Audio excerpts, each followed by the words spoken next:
my research really spans to address health disparities among Black women. So STI, HIV disparities in like maternal health, sexual and reproductive health, so teenage pregnancy, those types of things. So my research question is really what things or factors affect Black women's sexual development?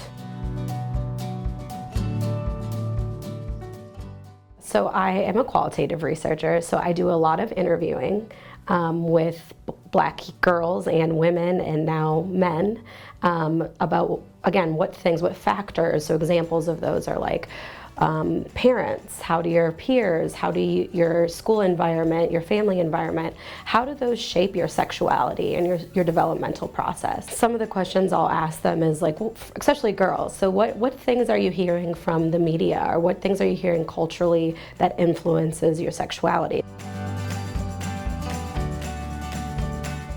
What we've found is there's a lack of protection of Black girls, right? So like my overarching kind of mission is to protect Black girls and women's sexual and reproductive health. And so what we're doing is creating programming, and some of that's family-based interventions, and that's where Black men come into part of this, right, is teaching Black men how to protect Black girls. And so we currently are creating a program for Black girls and their male caregivers to talk about adolescent development, to learn how to talk about sex, how to talk about bodies, how to talk about periods. We also go over role modeling. Like there's a element, especially within Black community, of, you know, if you don't have a positive role model or you aren't protected yourself, you might not know how to protect. And so that's what we hope to do, is instill strategies, protective strategies, into Black men and caregivers.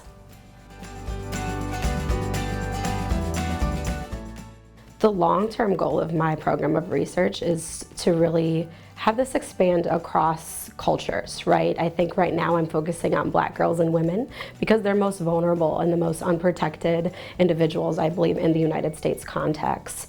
And to expand this to Latinas, to Asian, Indian, Native American women, I think are another hugely vulnerable population. And so I think it's across many cultures that men in particular aren't really a part of the conversation when it comes to sexual and reproductive health, and their voices should be heard. And that's been something I can kind of hear all over and over again, is this need and the desire to hear men's voices within this discussion.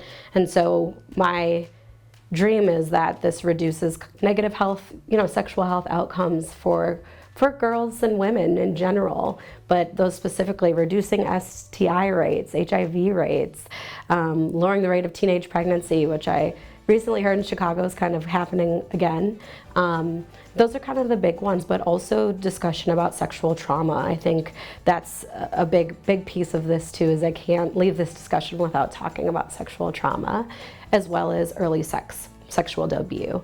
And so Black girls are getting their periods like at the ages of 9 years old, and people are engaging sexually with them, and so they're starting to have sex at an earlier age. And so if we can do anything to reduce that, that's what I'm here for.